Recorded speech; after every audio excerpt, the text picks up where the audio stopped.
This is CBC Vancouver News.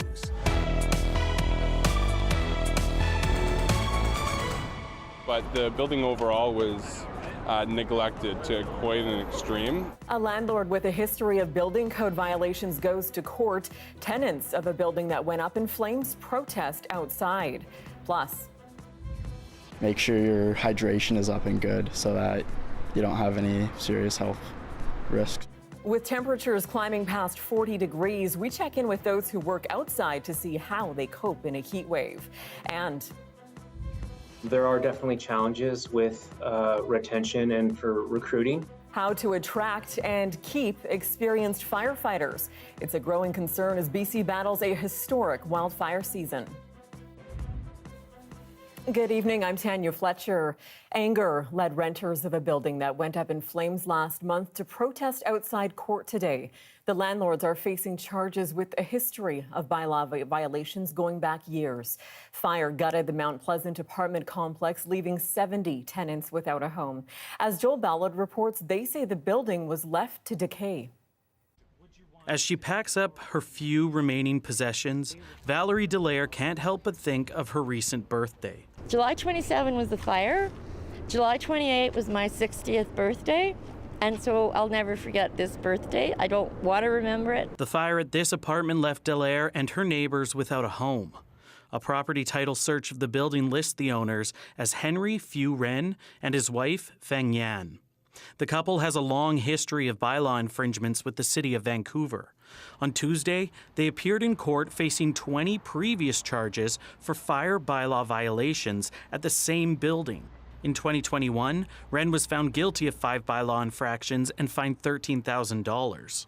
Outside the courthouse, former residents gathered. The building overall was neglected to quite an extreme, and safety obviously, well, I shouldn't say obviously, but I don't think was a concern of Henry's at the time, and here's the consequences of that. CBC News spoke with multiple residents who described how the building was filled with leaks and mold. Rats, mice, and roaches were common. The back door, they say, was often barred shut. Dallaire had lived there since 2016. It was just piecemeal fixing. You know, he could have kept this building and made it beautiful. He just let it get run down. Her neighbor Greg Kelly moved in 3.5 years ago. When the building needed repairs, Kelly says Ren neglected to do it. Every time I told him I had a problem, he says, well, you don't like it, you can move.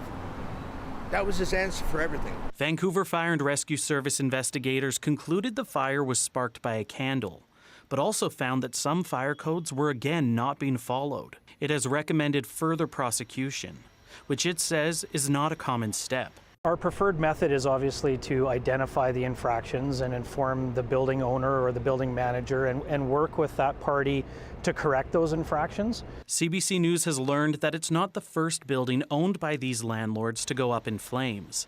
A decade ago, an apartment building in Burnaby caught fire twice in 4 years. More than 10 hours after the fire started, and it was still burning. It was eventually gutted, and more than 100 people were left without a home. Back at the courthouse, counsel for the city asked for a 2-week delay to review documents Ren sent late Monday evening that he claims prove he has taken steps to address fire code offenses. Ren refused to speak on camera but said he believes the charges against him are false and he intends to prove it with photographs of the building. Right now, the City of Vancouver is providing emergency support for the displaced residents, including accommodation at hotels, food, and clothing. But that support ends next week, and Kelly worries he won't be able to find a place he can afford after already viewing 16 apartments. We might be going from the Sandman to the street. Ren and his wife will head back to court on August 29th. Joel Ballard, CBC News, Vancouver. A year after a crash that killed 2 people at a wedding in West Vancouver, a 64-year-old woman has been charged. Hongju allegedly lost control of her car while pulling out of a shared driveway, crashing into a wedding party at the adjacent property. She's now charged with driving a motor vehicle without due care and attention. The crash left 2 women in their 60s dead. 7 others were sent to the hospital, including the driver. Well, the heat wave has settled in across southern BC, breaking roughly a dozen temperature records since yesterday alone.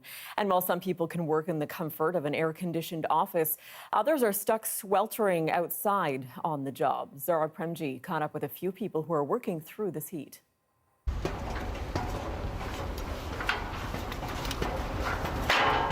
Climbing to extreme heights and working on the tops of buildings across the province, there's already a lot of risk for these roofers. Couple that with a heat wave. She's a hot one. And the danger spikes. The provision of water is critical, not a sip now and then, but again, staying hydrated. Having a glass of water recommended is about every 20 minutes. But heat or no heat, the work rarely stops. It can't. Buildings don't build themselves without us, right? We got to put roofs on everyone's heads. I usually find that it's hard to start out, but then eventually you kind of push past it a little bit. Even though you don't feel it as much, you still need to make sure your hydration is up and good. And they say the moment a heat warning is posted, they have to prepare. Can I get some water, please? And it isn't just those climbing up high. Many people have to work outdoors for hours on end, roasting. It's really heavy, hard, because with a grill here, it's like really hot. And a sudden onset of hot weather can come with risk. There is some acclimatization that can occur to heat. However, when we have a heat wave like we're having at the moment, there just is not time to acclimatize. That takes up to 2 weeks to acclimatize. And in the absence of being able to do that, experts say hydrate, take breaks often, and work at the safer times. Before 11 o'clock or after 3, the cooler parts of the day. Along with the warnings, there is some reprieve in sight. Environment Canada says much of the coastal region will return to seasonal temperatures by Wednesday, but central and southern regions of the province will feel the heat a day or two longer. And until then, some hot tips. Just to keep water with them close, and also don't stay in the sun. Pro tip, if you get a shirt or a cut-off bandana, throw that under your hat, soak it in some cool water, and that keeps you nice and cold. Zara Premji, CBC News, North Vancouver. Well, the 10 hottest places in the country yesterday were all in BC. That's according to Environment Canada. Over the past 2 days, Lytton, Lillooet, Kamloops, and Castlegar are among the communities that have surpassed the 40-degree mark. It's the first time temperatures reached that high anywhere in Canada this year.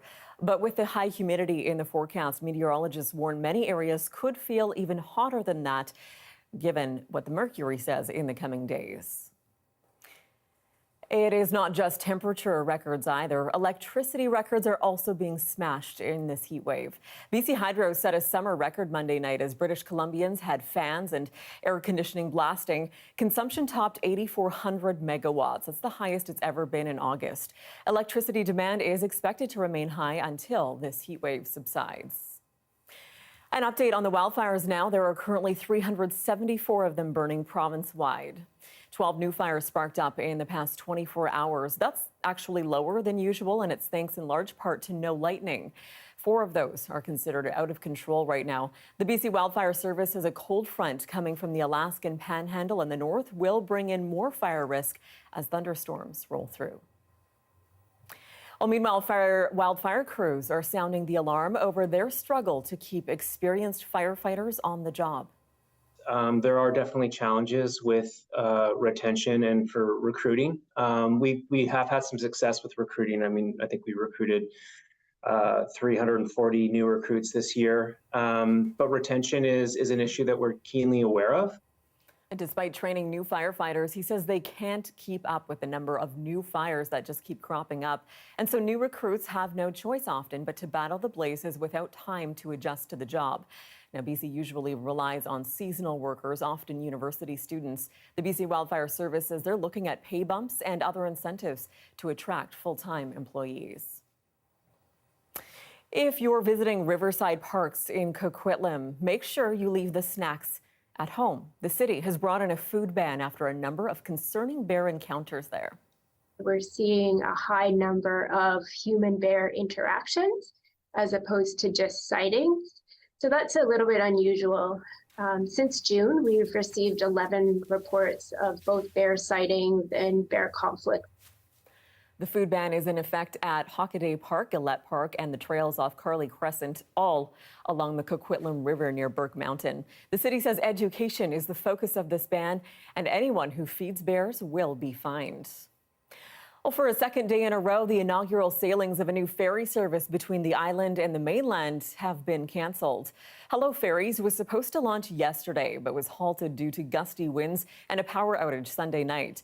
Well, today the new company suspended all of its departures again, but it is hoping to operate at least some sailings tomorrow. The passenger ferry service was billed as a 70-minute direct trip between downtown Vancouver and downtown Nanaimo.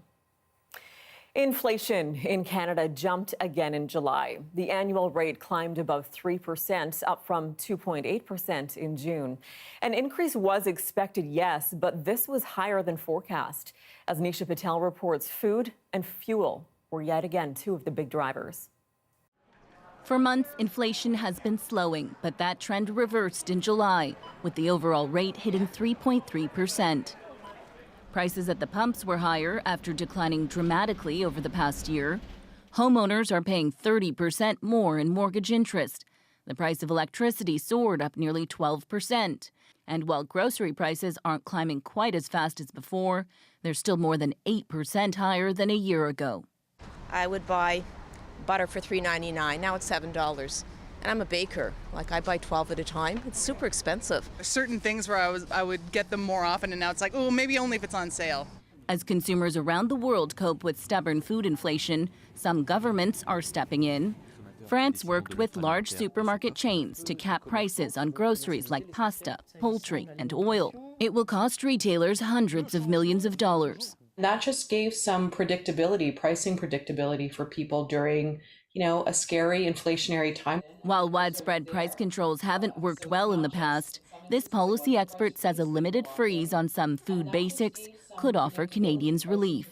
We want companies to do well in Canada, but we also want people to be able to eat. Others aren't convinced it's necessary. Best method of fighting inflation isn't to try to pick one or two prices in the economy and intervene in them. It's really to control the pace of spending power.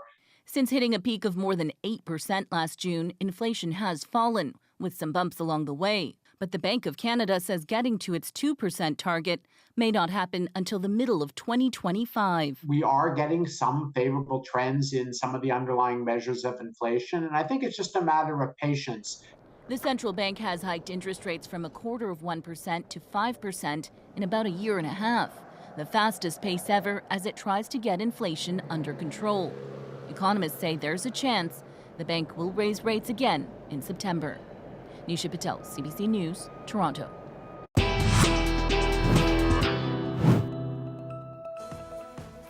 Still ahead, a tryst with history. We revisit the old trolley buses that once ran on Vancouver streets as trolley buses celebrate their 75th anniversary. Stay tuned, that's next.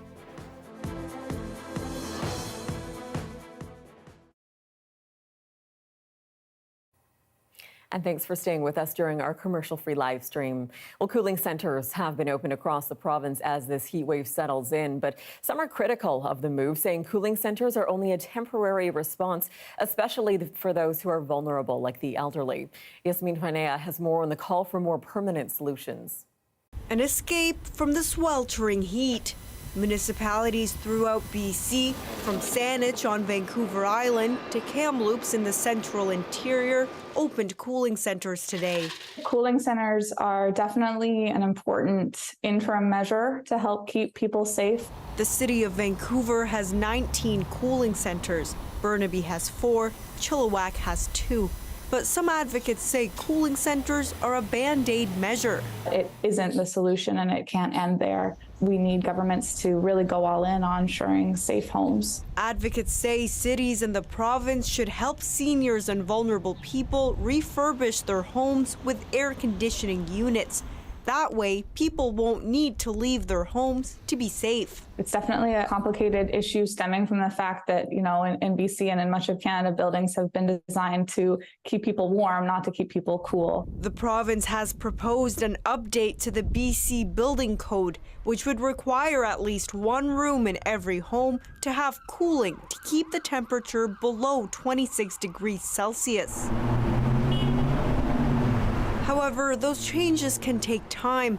Advocates acknowledge it's important to protect seniors now, but have concerns about accessibility. The missing piece for seniors with the cooling centers, however, they've got to get there, right? They've got to know about them.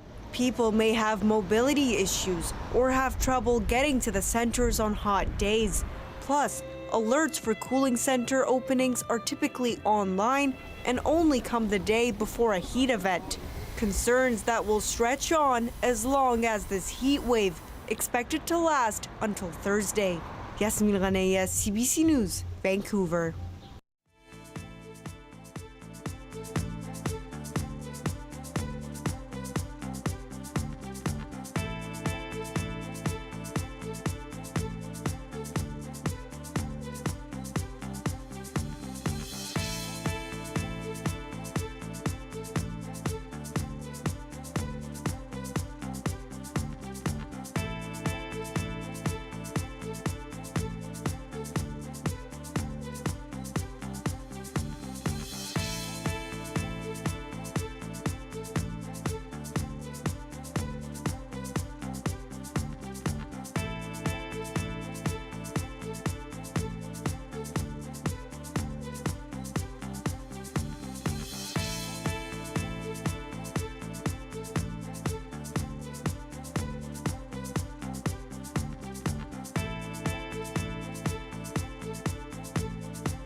Welcome back. TransLink is celebrating 75 years of operating trolley buses this week. And they're giving us a nostalgic treat by bringing back one of its earliest vehicles for a limited service run. Video producer Jean-Paulo Mendoza got to go for a ride earlier today. Take a look. The first trolley bus vehicles looked like this one behind me. And 75 years ago, the very first trolley bus entered service on our streets in Vancouver. And replacing the city's streetcars at the time, trolley buses revolutionized how people traveled around the region. And with rubber tires, instead of being constricted to rail like streetcars, trolley buses have endured. Where do I tap? Well, this machine here. Oh, I should have demonstrated the machine here. Oh, yeah. Yeah, I forgot about our grant money meter. My name is Angus McIntyre. It's the 75th anniversary of the trolley system, and I retired 13 years ago after 41 years on the job, and here I am still doing it. Okay, Angus, I know it says not to talk to the operator, but do you mind if I ask you a couple questions? Sure, go ahead. Do you describe the feeling of driving a bus this old, this much history? It's sort of in your nature. It's like getting on a bicycle and riding again if you haven't done it for a while. It's all sort of comes back to you. Although the steering is fairly heavy on these, so you have to be careful with manual steering. That's very good acceleration. For something that's 75 years old, you put your foot down and these really go. So when the streetcars stopped running and these replaced them, it was very, very different. The workstation, the driver's seat, the steering, power steering, everything was so different. The job was much easier. It was like driving a car. Why is it important to be able to preserve things like this? It's like any museum. It's part of a history of our city, and I think it's important to have that. Well, 20 years ago, a fire that ravaged Okanagan Mountain Park raced into Kelowna, destroying hundreds of homes and sending tens of thousands of people fleeing. At the time, no one could predict where the fire would go next, sparking fear that an entire city could be under threat. With that anniversary upon us, let's take a look back at a piece our reporter Julie Matthews filed at the time. The Okanagan Mountain Park fire is now around 1,200 hectares in size, but that could change in a matter of hours. It's still growing and very much out of control. The fire behavior is sort of a moderate growth, slow to moderate growth, but it's very volatile. There's lots of little crevices and canyons and so thickets, and so there's lots of places for the fire to sort of spark and spread.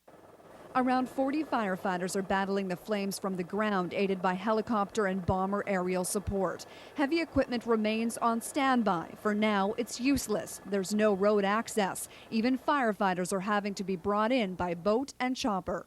It's probably the most difficult terrain in the southern Okanagan, this Okanagan Mountain Park. It's absolutely beautiful, but it's a very difficult terrain. This Penticton initial attack crew is on standby. Normally they would be resting up for their turn on the fire line. Instead, they're trying to protect the homes closest to the flames. Carrying pumps and hoses, they're trying to find their way past locked gates to the 6 homes that have been evacuated on Lakeshore Road. A pump and series of hoses are being set up near each home to pump water from Okanagan Lake for protection. Firefighters from Swan Lake have joined the efforts and are installing all the sprinklers they can find on rooftops, trying to wet down tinder dry shingles. It'll create a problem with sparks and embers coming off the trees and more than likely onto the roof of the home. Right now, the fire is 4 kilometers away from these homes. If it should come closer, firefighters will turn on their makeshift sprinkler systems to try to protect them. We have the manpower right now, so we're doing what we can. What happens next will largely depend on the weather and wind. Firefighters are doing their best to hold the fire, but 41 homes remain on evacuation alert, with residents warned they may have to leave at a moment's notice. In Kelowna, Julie Matthews, CHBC News. Earlier today, Jerry Zimmerman, the Kelowna fire chief at the time of the Okanagan Mount Park fire, spoke with CBC News and reflected on his memories of the time. For those of us that was closest to it, I think we were so proud of how our residents came together, our firefighters. Everybody wanted to help. We had everything from little kids wanting to bring me a cookie and a hug to a businessman that offered me his helicopter and pilot at my disposal anytime I wanted it, and everything in between. So the community really came together, and my fondest memory is there was just about no negative. And in these things, you always get finger pointing or negatives. We didn't have that. You're looking at a live shot of the Georgia Viaduct in BC Place. Well, we are in day 2 of this heat wave. We'll find out when we're set to return to seasonal temperatures and what the forecast looks like beyond. Well, your 5-day forecast is coming up next. Stay with us.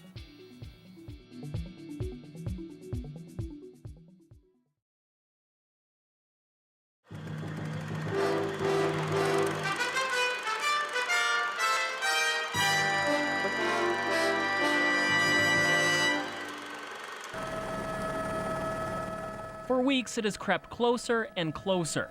It's kind of scary. We've got everything loaded up in the car last night, and so in a moment's notice we can go. We're just listening to the radio now. Now the community of Chase in BC's interior is on 1-hour evacuation alert. Families like Sean Campbell's are anxious. Yeah, it's tough. We don't know which way to go or where to go. 500 people in outlying areas have already been told to go. A drill repeated time and time again across the province. There's ash falling everywhere out here.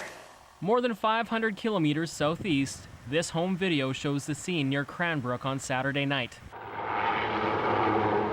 Hope these boys work at her hard and keep her going, keep it away from us anyways. Now the fire is drawing near Dean Hogebaum's cottage, where he and his neighbors are on alert too, doing what they can by soaking their properties down. I lived around here most of my life and hate to see it burn up that valley. Near Kelowna, another fire, another threat. So, yeah, we've got the roadblock set up here because of the fire. Here, 10 homes are evacuated. A shift in the wind could threaten the city. Even on the coast, there are fears fires could break out in North Vancouver. Some park trails are being closed.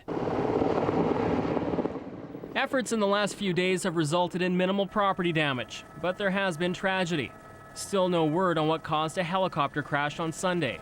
The pilot was killed. It's certainly a tragic accident, however, though, and felt by everybody in our organization. Our condolences and best wishes go out to the family members.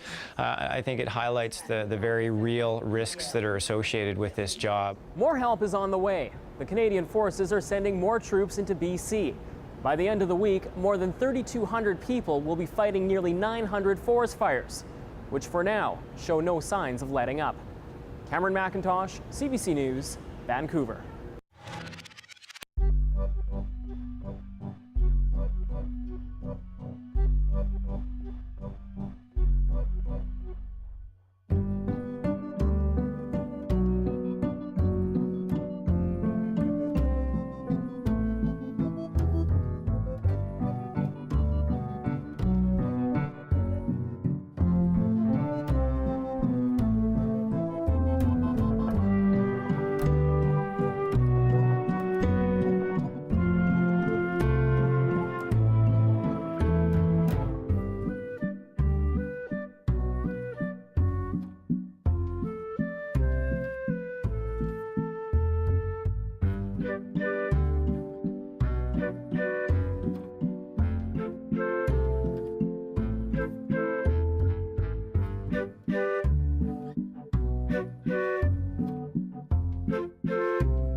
Hi, I'm Amy Bell, and here's what's in your CBC Vancouver inbox. The Punjabi Market Live Festival returns on August 27th, and CBC Vancouver is proud to be the exclusive media partner. Enjoy live entertainment, great food, and family activities. Event info at monsoonartsfest.ca. And on September 16th, join CBC Vancouver at the second annual Come Toward the Fire, a free outdoor festival celebrating Indigenous community, culture, and creativity. The weather update is brought to you by Direct Buy Furnace. To cool and clean the air in your home, call Direct Buy Furnace. Installing Train, the most reliable heating and cooling brand.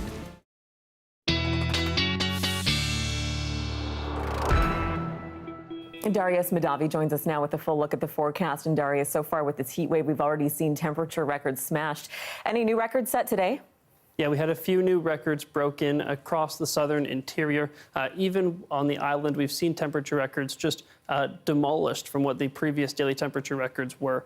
We've seen that this high pressure system is really locking that heat in place, preventing any clouds or rain from moving in, bringing our temperatures down. It looks like that'll be the case for a couple more days at least. So today we saw temperatures even above what we saw yesterday. Kamloops did hit the 40-degree mark, setting a new temperature record for the area. Lytton, another daily temperature record set today. Other places like Whistler and Pemberton, really many places across the southern interior and even close to the coast, even on the island, seeing these records being broken. So a really extraordinary heat wave. Again, not quite like what we saw in 2021, but definitely one of the worst ones that the province has seen recently.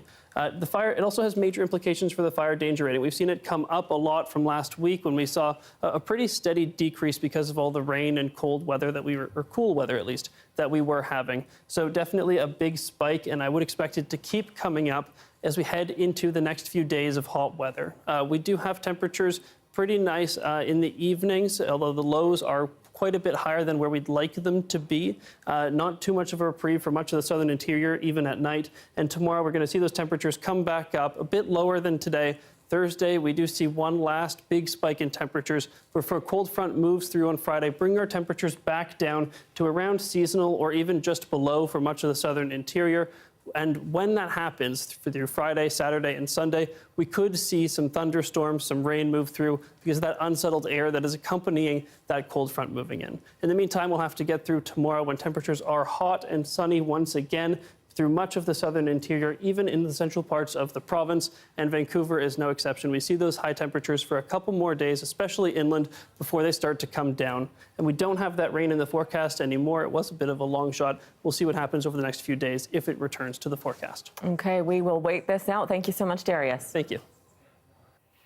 And just before we leave you tonight, we have some breaking news to bring you this hour. An evacuation order has just been issued within the past 20 minutes for 12 properties in the Karameas area. This is near the U.S. border. Cathedral Lakes Lodge in Cathedral Provincial Park is also under an evacuation order right now. We will keep you up to date on this developing story. Tune in to CBC Radio in the morning. You can also head to our website at cbc.ca/BC. Thank you so much for joining us tonight. Have a great night.